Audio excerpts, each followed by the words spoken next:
Welcome back to The Experience. Today my guest is my good friend Red Priest. He's an advocate for the New Orleans Brainstormers. Welcome. Thanks for coming on, man. I feel like I've been here forever. It's beautiful. It's just my life's work has come to fruition, and here I am sitting here. Yes, sir. Yeah, it seems like you've been all over, man. Like you got I quite the have, story. and it amazes me more and more when I review the facts, especially post-trauma from head injury. I'm making more like discoveries about my own self, which is cool because I've been here quite of my journeys around the sun, as it were. For sure. So I'm in the prime of my life, as they say. Okay. Right? I'm ready to open that bottle of wine, you know? Right. Oh, yeah. It gets better with age, right? How old are you, Red? I'm 72 years old. 72 years young. Good, man. And that's a terrific number because it's the truth. And then 72 is just so significant to me because I've outlived my father. Okay. At this point in life, he died at 70. So it's like, and both my old brothers, we all revel in this phenomena because it's 2023. He died in 1979. Okay. At the age of 70. So, wow. So these kind of things mean so much to me in this post-traumatic head chapter of my life where I'm so focused on the brain and all the way things function. Right. Right. And it's a wonderful journey I'm on. Right. Well, before we get to like the journey of the brain trauma and everything that you've been working on diligently, give us like a little backstory onto like who you are. Well, it's right. You never know where you're going to end up in life. Yeah, because you're a man of many talents. And, also. you know, some people born and raised in Kenner never leave Kenner, and so be it. I mean, yeah. Mardi Gras comes here, the whole world comes to New Orleans. Yeah, so you don't really have to go anywhere. Exactly. But I was fortunate enough to be one of those wonderful kids who was kind of a mistake. Right. And I was born in September 9th, 1951. My father was in the British Army, and he was part of the British Army of Occupation after the Second World War. And he was the bandmaster of a regimental band, and he was pretty much a rock star of the era. Right. But the war kind of squelched his career. So he had a family. So we were living in Hamburg, Germany, in a small town outside called Lüneburg. So I was born in Germany, but in Hamburg, Germany, which is so significant, which is where the Star Club is, where the Beatles got their start. Yeah. So that was to me, and it's a port city, just like New Orleans. Correct. So this is where these incredible parallels keep popping up in my life. That's why I'm mentioning it with great fascination to me. Correct. So 1951, born in a British military hospital in Hamburg, Germany. And then shortly after we moved back to England, we were living like large after the occupation. We had servants, we had everything going on. Wow. So then we moved to England and prepared because my father made the decision to immigrate to Canada. Okay. So the next step was to board a ship, the Empress of Canada, and we sailed across the Atlantic, which is a very significant thing to do in retrospect. Yeah. To have that experience logged in, and I like to think I can remember it because of the stars. Wow. How old were you? Not even 1 year old. Wow. But to be in a baby carriage, I mean, you're looking up at this vast aura of stars. Captivating. So when I first went out to New Mexico or something, I looked up and said, I feel like I've seen this before, because there's no light coming from it, no other light source. Correct. When you're out in the ocean. Yeah. But anyway, that's just conjecture. But we sailed to Montreal, and then we moved to a wildest place in the world, Winnipeg, Manitoba, Canada. Oh, yeah. Winnipeg's cold, baby. Baby, is it cold. So those were my first memories as a little baby boy. And also first time ever getting hit with an ice ball. Oh, wow. We used to make snowballs, right? But when it's that cold, they turn to ice. Oh, wow. So when you launch one of those things, there's all kinds of kids getting hit with like a rock. So would you say some of the brain trauma stuff started back then? Well, it's what I entertain all the time. Yeah. Because none of us come into this world and leave with the same brain. You are going to encounter trauma of all description. Correct. So we'll talk about that as we go, because I'm just getting so schooled in all of this and being an advocate. So, but anyway, from there we went to.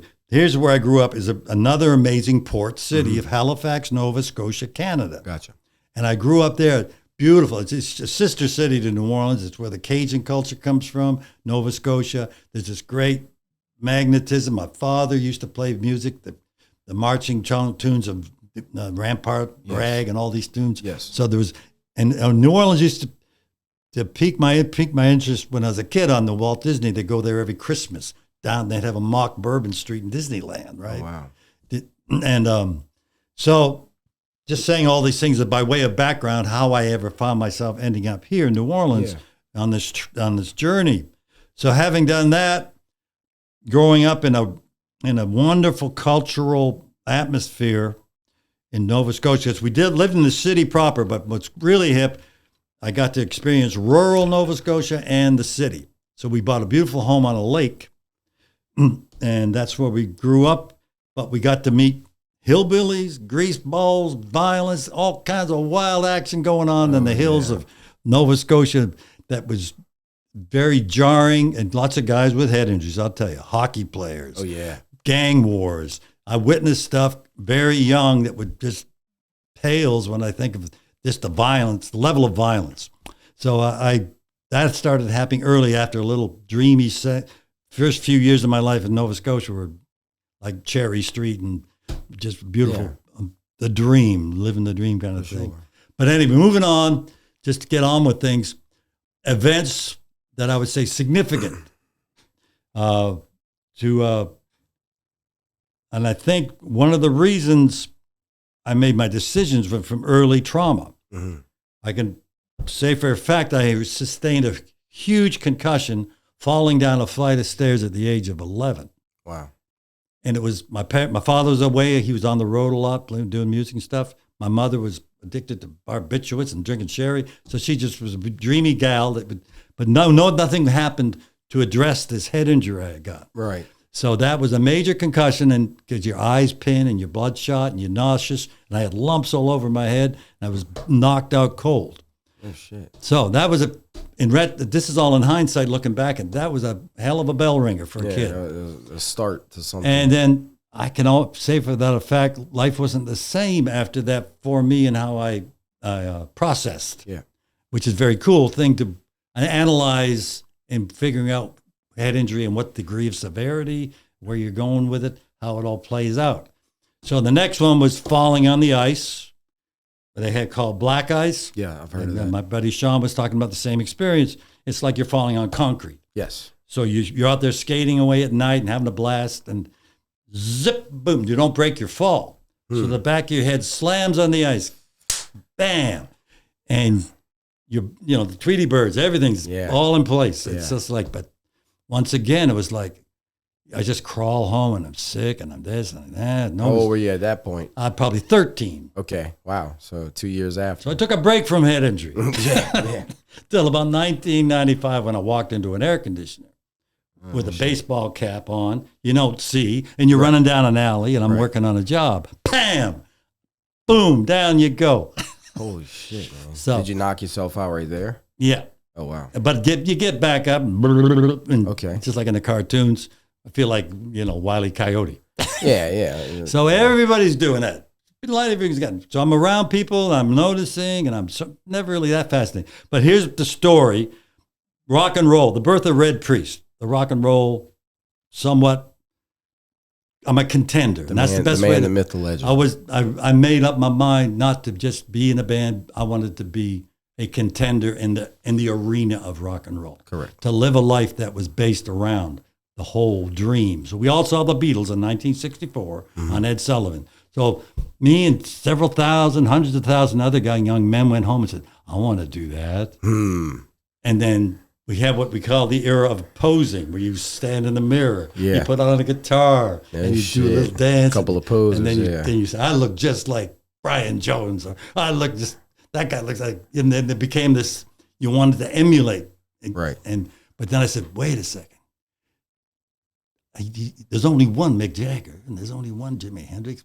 I got to be something else. Yeah. So I got that sort of notion. So I really into putting a band together, even in high school, that had a character to it, and we even started writing our own songs. Right. So it became really cool. My high school band was very radical. It was called the Riot Act. Nice freaking name. I love that name, dude. So the band got to do things based on, we had a guy from England who was a savant, brilliant guy. He could do like Peter Max cartoons. So we had caricatures of the band. We wore makeup. We did the whole deal. and we'd play the rockathon. Lot and of just knowing artists. 4 or 5 chords, right? Right. Well, yeah. I mean, most. But we pulled it off. We got a good review, and then we also I remember one of the most jarring experiences was playing a hippie bar called the Green Onion. Huh. The Green Potato. Okay. Because they all hippie names, whatever. For sure. Tripping. How many people were in the band? It was a 4-piece, 5-piece.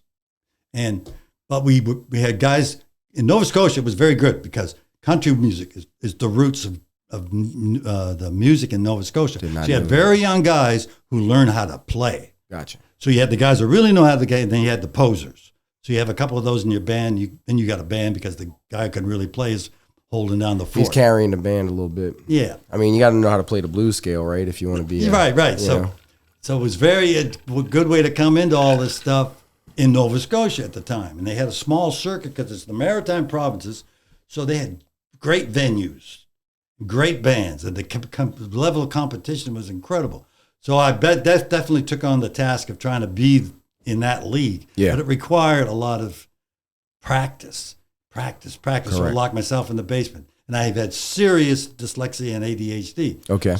And I'd learned to play the piano, but my father was disappointed at my efforts, and he traumatized me to the point where I forgot to read music and just blacked out all that stage of my life playing the piano, because I was playing in a concert hall, and I was humiliated by the setting because I never played a grand piano before. Mm-hmm. So there's the first example of real trauma based around me trying to be me kind of thing. Mental. Yeah. So these things all accumulate over your lifetime. Yeah. So, and believe me, rock and roll bands are just fraught with head injuries and crazy things and self-destruction, all that stuff. But anyway, to get back on the path towards being a brainstormer, so I honed my art, and when I was 21 years old, I took a band and went to England to play for a year. Dang. And that was the most brilliant thing I ever did. I'd been on backpacking in Europe at the age of 19. So I saw Europe in all its glory. I witnessed bullfighting. I witnessed incredible historic things firsthand. I smoked a joint on the top of the Tower of Pisa when I was 19. And that thing is gleaming, baby, let me tell you. Hell yeah, dude. So I had this great romantic thing going. Looks like it. So I was in college at the time, and I had a great history professor who said, you don't need to be in college because of my ADHD. I was getting nervous breakdowns trying to read all the books that I had to read, and I was taking existential studies and theology and history and all, trying to be a well-rounded scholar, right? Right. But I didn't trying to learn it all. I couldn't. He said, your best bet, you go out there. You're a tactile person. You need to feel, touch, see, experience, do all that yourself. Same. Which I proceeded to do by taking a band over there, and all the adventures that transpired were just money couldn't buy. So that's when the tales of on the road with rock and roll really kicked in, because I was living a rock and roll lifestyle. To the max. And you were out there for a year, man. That's pretty, It was bold as crazy, because I talked 3 other guys into coming. Then we picked up a couple of guys in England. We bought a limousine. We had a house with a studio similar to this. Like I was telling you about. Yeah. And we played colleges and went to Air Force bases, U.S. Air Force bases and military bases. Mm-hmm. And we had, when the band was really dangerous, called the White Stains. Huh. That's a vulgar name. You don't want to tell your mother you're in a band called the White Stains. But it was born out of Rosicrucian, Aldous Huxley. It had a whole thing going on. So we're all doing all the psychotropic, wonderful drugs of the day, like mescaline and MDA and all these things. Right. Smoking tons of reefer. What's LSD, everything was probably pretty prevalent back then. Huh? Oh gosh, and potent at the time. Yeah. Woo yeah. Yeah. And that just led to more adventures in that psycho.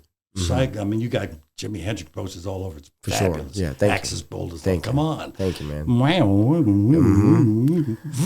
And my guitar playing began to take on its own character, because I couldn't read, and I couldn't ever be in a cover band because I didn't have the patience to learn the chords to Journey song or something like that. You know? Right. So you were writing your own music, So we were definitely focusing on our own music, and I really discovered the blues, the real blues. And I always had this dream of the Delta and New Orleans and all these fascination with where the roots of music and the rhythm and blues, especially in New Orleans. My God, that is the Mecca Well, when y'all were living there and doing your thing overseas, was it like really big over here? Like, were people making waves? I mean, obviously, I was there at a really pertinent time because Dark Side of the Moon came out, and glam rock, David Bowie, all these things I was exposed to the max in person, being front row center for an Eric Clapton concert at the Rainbow, for example. Oh shit! And then you just couldn't make this stuff up, and then to go through a record bin the other day, and there's that very concert on a record. So these kind of adventures just convinced me there's a lot of fun to be had in this adventure. Yeah, that's and it just continued and continued. So not much more real tragedy or things to really focus on, something like a horrific brain injury or violence, because I was living in a country where gun laws there was no guns culture going on. Yeah. I came up in a rough and tumble world. I witnessed a lot of violence. So I figure I had somewhat of a jump and not being naive at what might happen in my life. So moving right along, when you live in Canada, you go to the capital cities are Montreal and Toronto and Vancouver. Those are the main cities. They had a great music show. So all this great talents coming out of Canada. There's a lot came out of Neil Young, Joni Mitchell, all these people. I've been to Montreal. I loved it. Yeah. Still haven't been to Vancouver and the other ones. But so you want to go to the big cities. So I came back from England, and I could not even stay at home with my folks for more than 3 weeks. I had to get back out. So I started hitchhiking around, going to different places, and then got the band back together and went to Toronto and moved there. And did relatively well, but such great adventures you can't make up too, because they had great circuits and hotels in all the small towns. The same is going on south of the border, New York, when you have these big cities all close to each other. Right. So the whole birth of all the amazing, like the Midnight Special, if you ever get the collection of all those bands of that era, or the Warehouse in New Orleans, those early 70s, my God, what a fascinating, the level of, and it was all different kinds of music. It was so cool because music business was not run by science or anything. It was run by gangsters. Gotcha. And so they didn't care what kind of music you played. If you sell records, you're in.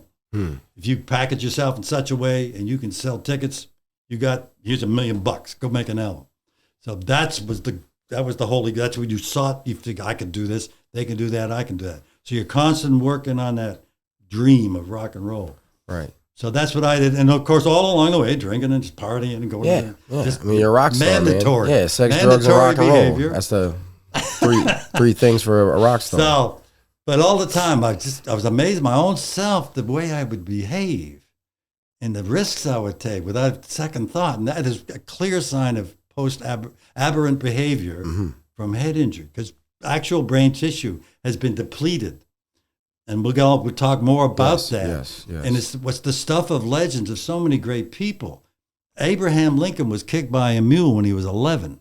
And there's written records of how the whole family said, Abe ain't the same as he used to be. And look what happened, Were you diagnosed like early on? Like, were they diagnosing kids back in the day like that? Or so it wasn't a thing, obviously. He's an idiot. He's retarded. Sure. They tried to put me in. He's a crazy. My mother used to say, I don't quite understand my little boy. But so it all came to pass that I really was lusting for something where I wanted to get in the roots. And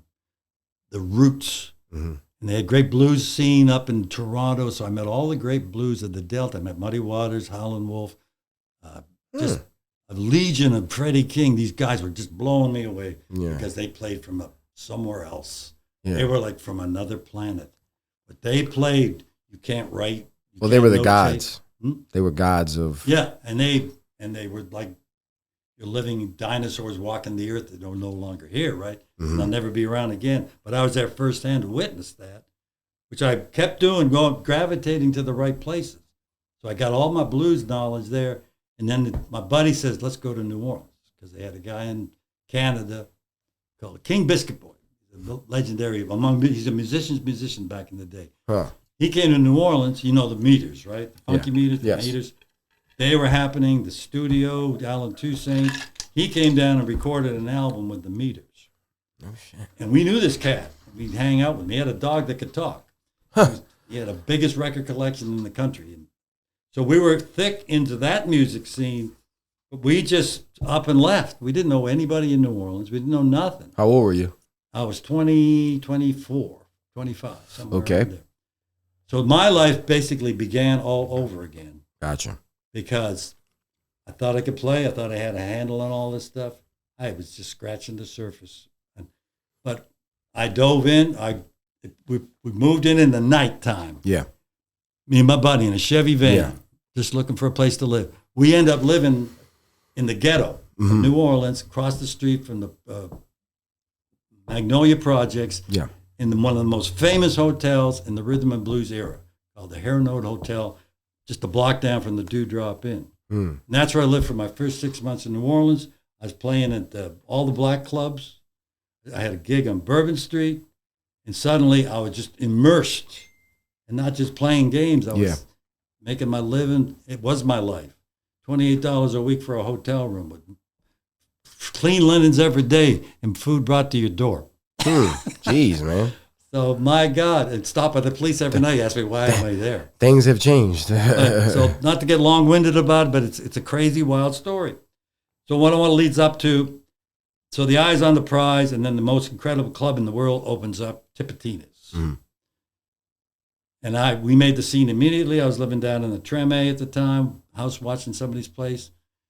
And then I was asked if I would be willing to live above Tipitina's because their insurance would be less money if they had tenants living above or something. So me and my new band was called Satisfaction.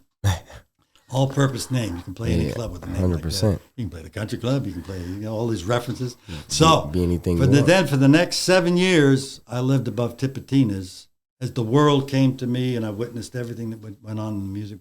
Third World, Bob Marley, all those event after music, and the Neville Brothers got together and all this stuff. You were in like a pretty big like mecca of music So I was there at the right time again. Yes. All that happened in 1977. Okay. There were no bands when I arrived, but 1978, there were 20 bands. It was so crazy to watch it all in the history of New Orleans. Yeah. Well, I mean, you're a part of it. You're a part of that growth. And so I continued to chase the dream, and I put this band, Satisfaction, was really cool. It's basically a blue-eyed soul band, but then we got a singer, a dynamic singer, like a Shaka Khan, like a wonderful black girl who could sing 5 octaves, and she was born out of the ghetto. When she first joined the band, we got her out of her house, halfway house, because she took a fall for her pimp. You know, she was the real deal. Right. And talk about trauma and the effects of trauma, being around cats in the ghetto, in the Superfly era, and we go to the Las Vegas Strip and all these places, and then I got the reputation, the Golden Boy, they used to call me. They like to show me off and take me places where white people don't go and stuff. So I was getting my down and dirty lessons, and I was playing the little Chitlin circuit things, and I was everywhere doing all that. So I was getting a lot of cred, and that's when I love the term contender in the music biz, because you're armed and dangerous. Gotcha. And so, and of course, it is dangerous, and that's where we're going to get to the darker side of all this wonderful rock and roll dream. Yeah, So how are we doing? We're doing good. We probably got about like 4 minutes left, and then we'll. This all builds up. To for dark episode days. 2. Yeah, the dark days that are about to fall upon us. I meet and marry one of the most beautiful uptown rock and roll warrior princess, a girl named Ruby Diamond. beautiful and name. We became the couple number one uptown for a while in the Carrollton area with the rock and roll scene, but it came along with the underworld of drugs and violence and all that kind of stuff. Yeah. So stay tuned, folks. Yeah, the story just gets more real all the time. Yeah, the path to brainstorming and freedom. Yeah, the beautiful thing about the Brainstormers is that it seems like it's for everyone in a sense, and I think what you're building is pretty special and unique, and that's why this is a 2-part episode. And Red's going to be back next week with he's going to unveil everything that he's been working on leading up to this point, like your entire journey. Exactly. And where can people find you as of right now? Because like this episode is going to come out and then they got to wait a week. So where can they find you if they wanted to maybe start getting in touch with you? What's the website? We have a website, brainstormersnola.com. Okay. very succinct, beautiful, simple. Yes. Straight to the point. Yes. And all the contact information. You can listen to episodes of the radio. Great statistical information. More links we can add as time goes by. Okay. As we get more adept in navigating the web, wide web, as they call it. Yes, sir. So we're doing it, and that's what we'll talk about our dreams and aspirations, because it's the biggest rock and roll band I've ever been involved with. Brainstormers. Yes. Well, that's what I'm saying. It's funny how to this point it's like it's bigger than what you started in the beginning. Could never have imagined I'd be where I am now. Exactly. So I'm looking forward for you to do part 2, guys. So y'all stay tuned, and we hope y'all like this episode. If y'all want to share, subscribe, like, and follow us, please give Red a follow, and we will see y'all next week for episode 2. What a thrill! Oh yeah. Beautiful, Eric. Thank you, brother. Thank you, man. Chris? Going. I'll count you down, and then we'll go back to the experience. Yes. Okay, Man, perfect. So look. So 57, 8:07. So at 8:17, that'll be 30 minutes, and then all right, cool. All right. Yep. I'm Yeah, cool. bro. Don't have to pee, and I'm not thirsty. I'm good. That's the quietest I've ever seen this guy in my life. Look at that beautiful dude. Yeah. You flower power, you. Welcome back to the experience. We have Red Priest back for his second part episode, unveiling the new and improved life that you developed for yourself after all the years of rock and roll. And Yep. The saga. continues with the Brainstormers, correct? It's coming. It's coming coming soon, and it's a week. That week went fast. Yeah, man. Oh yeah. I'll let you continue. So like maybe for folks, just kind of dive into like what brought you to New Orleans and all that. You said that in last week we mapped out how a boy born far away ended up in this great city. Yeah. The Mecca of music. Yes. And that's exactly why I came, and that's what I adopted that life. I was home. Correct. And now we're to the point of home turns into a lifestyle of rock and roll, music, touring. Beautiful wife. Beautiful, the most gosh darn beautiful gal. Yeah. That you could ever. Sounds like an angel on top of Yeah, but she what is do the angels pivotal. have? Yeah. As it turns out, she was sent. It's very started really relating to a higher power as soon as I met this gal, because she was beyond unique. Oh wow. She had power, and she had an incredible story that came with her. Correct. She was what they say, turned out, and became a heroin addict at the age of 14, and lived a life as a functional addict in the great tradition of the great functional addicts, Charlie Parker, you name them all. Correct. All the great musicians. It was such functioning addicts. Glorified drug of the year ever. Wow. Thank you. What's his name? Whatever. Anyway, but she had this magic that came with her, because she was adopted and no one knew her origin. So she was like, they're very relatable, as like we're super. So we all had names too. That wasn't her given name, but she was Ruby Diamond. I was Red Priest. So we really had no choice. Yeah.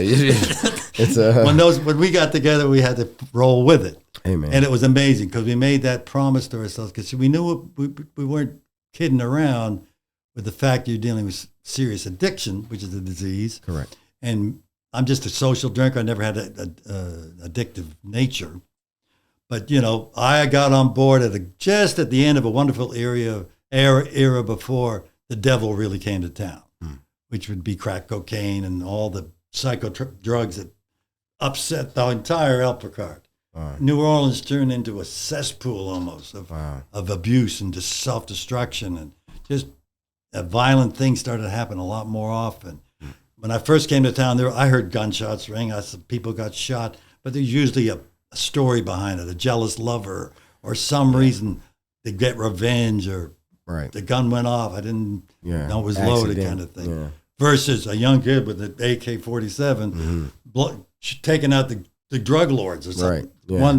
5 seconds. So that kind of violence started to become more commonplace. And I said, wow, this is a wild world I'm in.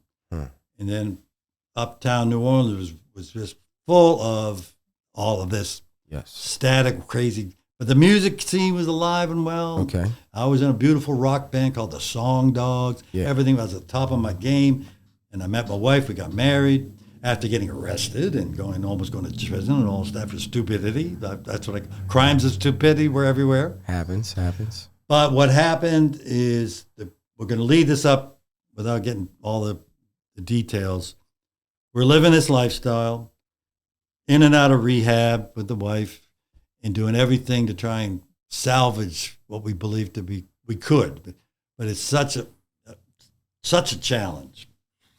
So I don't know anything about head injury, but on a night in March 1997, I go to a gig at a great club downtown, the Dream Palace. Everybody's stoning, having fun. Yeah. But she goes out and is the victim of violent crime. I won't go into too graphic detail, but she ended up with a hematoma from violence, a beating, and sexual predator took her out, beat her within an inch of her life, and left her for dead. It's horrible. Couldn't imagine a worse scenario. I come home from the gig, I'm laying in bed, don't know what's going on, and geez, what's going on now? I'm pretty confused because of all of this negativity going on with the advent of all this psychotic behavior everywhere you go. Right. Gunfire all the time. Uptown New Orleans was crazy. Yeah. Bullets flying through your window and come from nowhere. Breaking through your kitchen window and stuff. Dang. Tough Scary time. shit, but dude. then the story goes, there's a knock at the door, about 3 or 4 in the morning, and there I go down the stairs, and there's my wife with a perfect wound in the middle of her head. The guy struck her with a hammer. It's grisly stuff. But this is where the miracle begins, and this is where the Brainstormers begins. And this is where I morph into something I never thought was possible. They call it secondary trauma.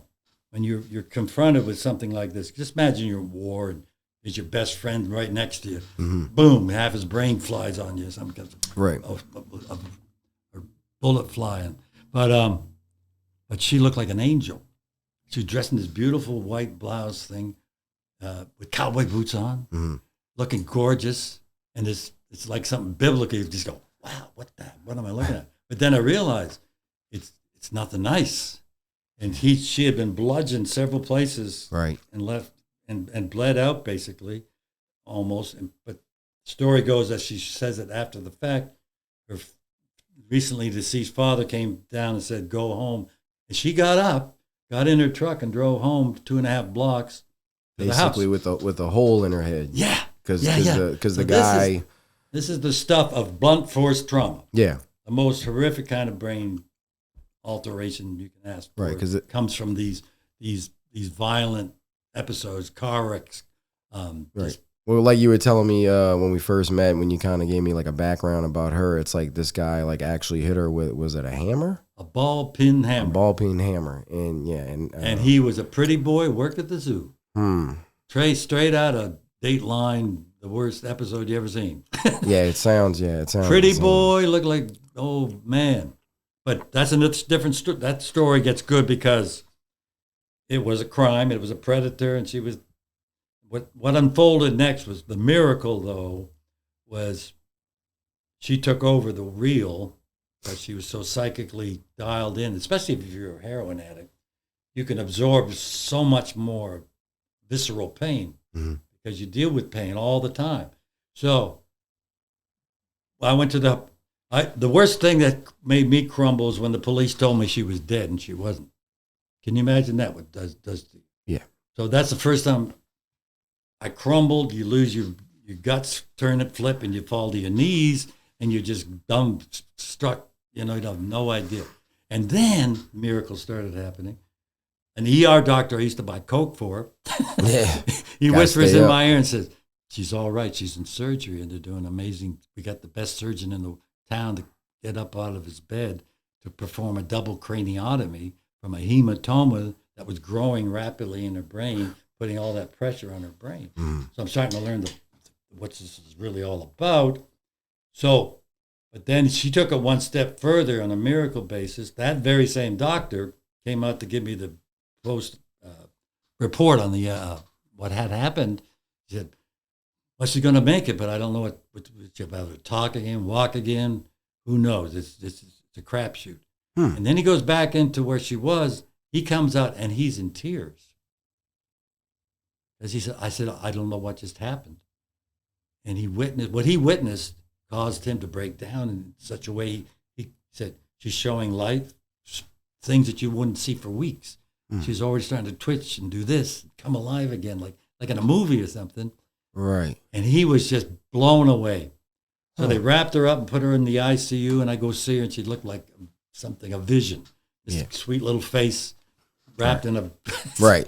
Looking like this. So these things, this is the beginning of what I'm trying to... This is all trauma at work. And that's what really resonated with me right away. This is a new realm of a parallel universe, because you're dealing with energy that's not usually called upon. Yeah. Now, I mean, you can just imagine what's going on in places like Gaza Strip now. Where everything raining down with bombs, women, children, blah, blah, head injuries left, right, center. But this is just one isolated incident.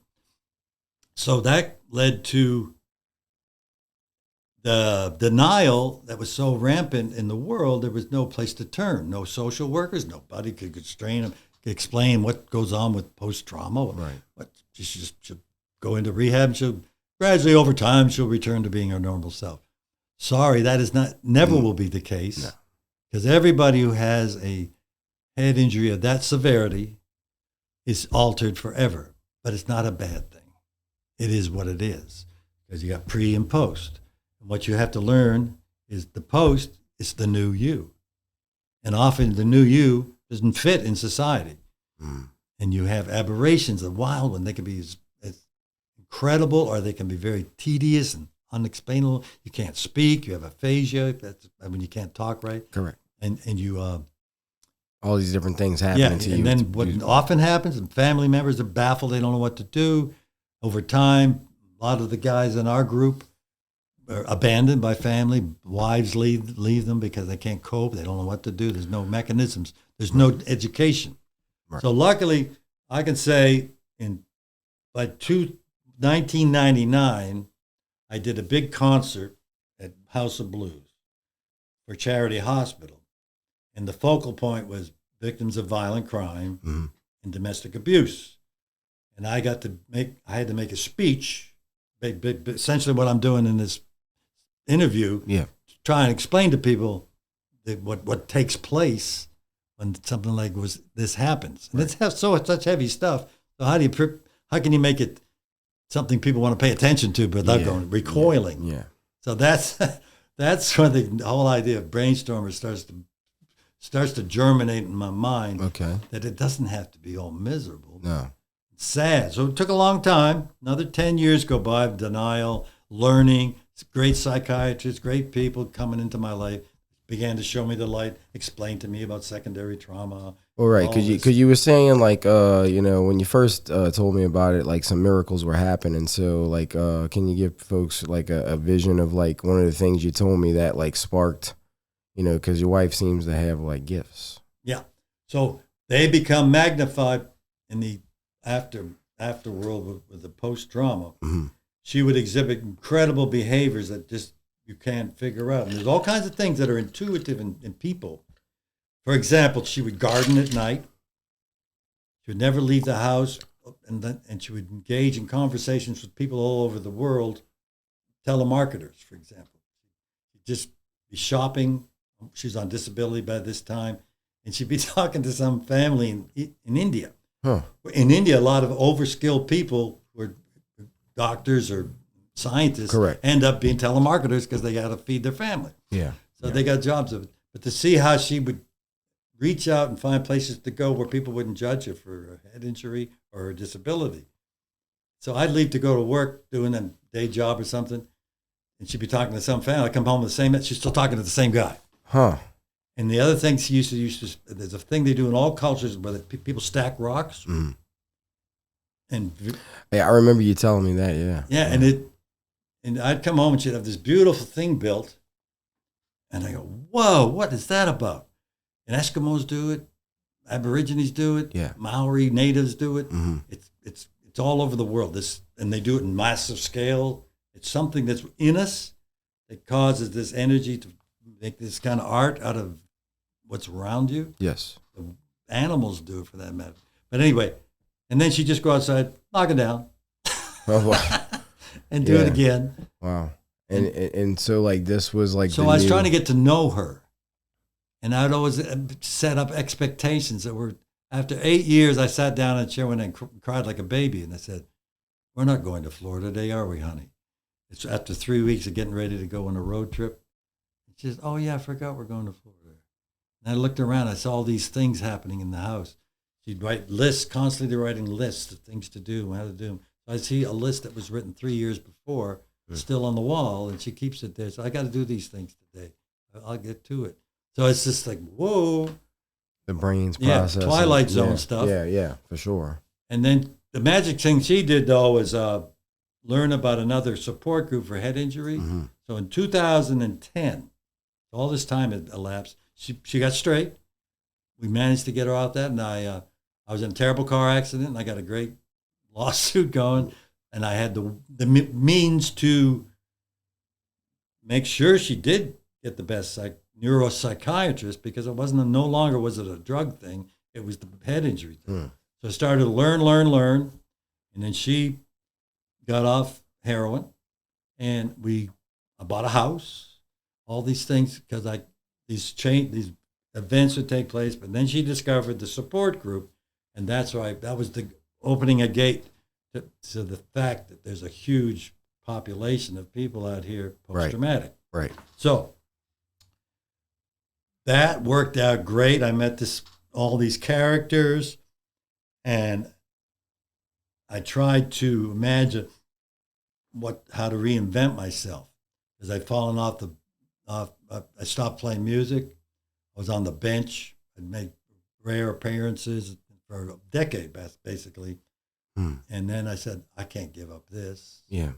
So my band got back together in 2014, and then I said, why can't we have a band based around the stories, the people who are dealing with these challenges? And like we say in our mission statement, searching for positive outcomes to challenges that seem insurmountable. Right. And then it became very simple when I see how people with injury engage together. Right. It has nothing to do with anything else but their shared collective experience. Yeah. And the common threads that run through it, and how they find a way to celebrate life after trauma. So is that what is Brainstorms for people that are just tuning in, or they like it's what is it? Brainstormers was born out of a support group called ABIS, which was around till about 2020. Mm-hmm. And we went one step further because we wanted to do a nonprofit, because we got into this idea, because we really dug it, was Brainstormers can be like a rock band. Yeah. And all of my experiences of being in rock bands, we can treat it as such, where we put music together, we put events together, fundraisers, and we take pictures that look like we're a rock band. And because we are, this phenomena that's coming together to do all that under the umbrella of post-traumatic head injury support, and the Brainstormers is the perfect thing. So I got a guy across from me who's got glioblastoma, which is the rarest, deadliest form of brain cancer.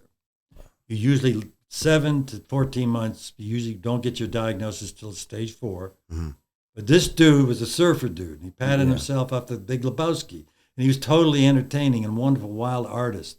And he was raising 2 beautiful daughters, and he was living a life that no one else was living, because he beat all the odds.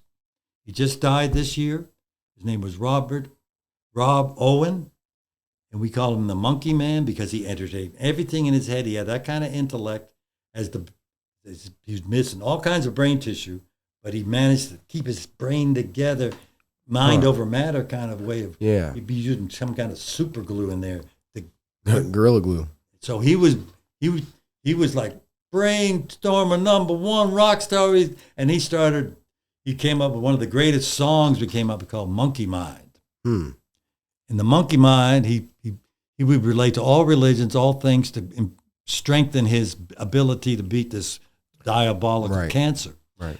And He was harnessing so all the the monkey power. mind is a reference to what they call the chatter in your brain. The Tibetan monks talk about everybody got this thing that goes on, the voice that won't shut up in your head. Ding, ding, ding, ding, ding, ding, ding, ding, ding. Must be what I have. And he said, oh, yeah, we all got it. But he loved it. He said, I have a few but monkeys in the up there, song, he I think. said, I want to love you, monkey. Bite Yeah. me, monkey. So he goes into this great rap, but he's more like Jim Morrison. And he'd never sang or done much before. But we put this song together like an Indian, Mardi Gras Indian chant. Bam, bam, bam, monkey. I think I remember. Yeah, so that is a very stepping point, because working with him, I said, it ain't about me. Yeah. It's the more we can collaborate. So we wrote great music.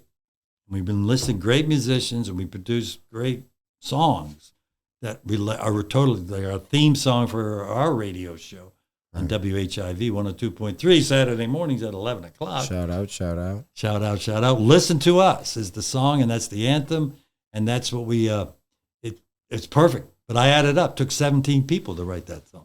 Wow. They all contributed something. So with that as a model, the thing now is to continue to create music. Right. So we have a band called the Brainstorms. Yeah. So we have a support group, and our goal is to set up social engagement.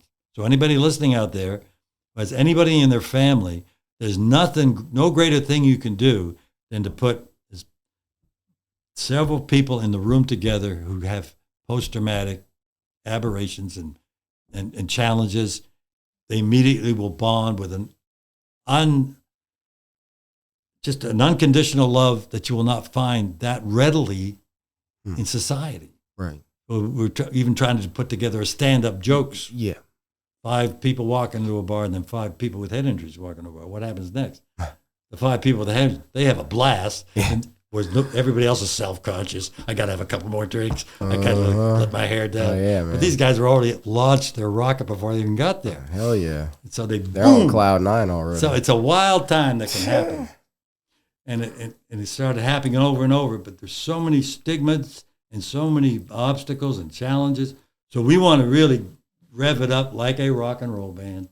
And the more people we're in contact with, it becomes obvious, the more we've had Brainstormers balls out at a friend of mine's on the North Shore, where we all get down, have a great time, food, fun, music, and we're getting more in touch with, we're looking for benefactors. Right. And I know they're out there. So how can people find y'all? With the website you gave? But what you do is you go to my very simple website. If you want to reach out and get contact, help us get on this path, because today I'm making the revelation of what it's really going to take to launch this thing. It's going to take a committee, not just a board of governors, a bunch of do-gooders. You got to have, and I was really inspired when I saw the Declaration of Independence. It was written by 8 people. Okay. Basically, the 8 guys that got together and created America. I said, let's get 8 people with different skill sets, like someone like Eric, someone like Alexander the Great over there, and just pivotal people who are really excel at certain energetic input. Yes. So you get your accountant, you get your website guy, you get your media guys, you get your musicians, you get your doctors, you get your neurosurgeon in on the scene, and your alternative medicines, Building organics. a team. So you have this 8. So they, with a minimal amount of commitment, and then we build up our transportation. So we take it on the road. Somebody donated us a 10-seater passenger van, That's amazing. a 1994 sort of classic-looking hippie van That's awesome. with vent windows and glass all around from the school board of Texas. Awesome. They got it through the Occasional Wife. Plug out to them. They're fantastic estate liquidators. So they always got stuff.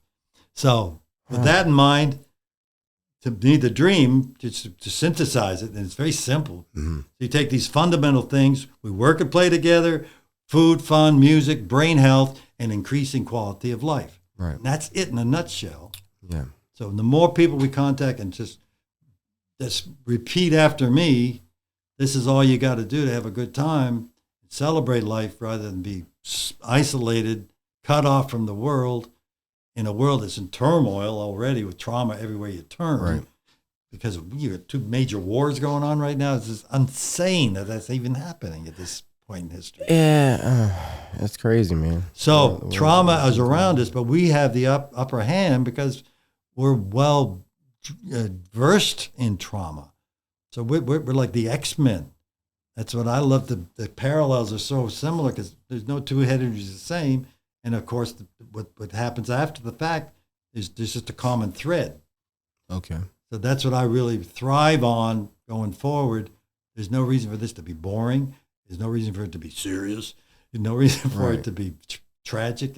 It's all life. That's what everybody deals with anyway. Mm-hmm. So tragedies come, tragedies will come. We will lose people. People will. All right. Life's going to happen on life's terms. It's how we react. And then it's just this wonderful things that are happening with organic, the whole, ever since marijuana got a pass finally. Yeah. You didn't have to go to jail for a joint. Yeah, for sure. Yeah. Yeah. and the organics like mushrooms and psilocybin, right. all the major places that's the pathway drugs to recovery, enlightenment. All these things are happening. And so we want to ride that wave and get on board and be the brainstormers. So the ideal thing I'm saying is because you can't get too many in one room at one time, it doesn't work. Mm. So you have social engagement. So we have, I know 1, 2, 3 meetings are going on at the same time in Louisiana, for example. And one in Lafayette, they got Mosier City, and they got one here. All happening. So if you multiply that by 100 towns, and we're driving around in our little van being the cradle of coming out of New Orleans in the same tradition the music did, and we call it a chitlin circuit if you want. We go town to town just like the musicians used to do, and we'll do the same thing on a bigger scale.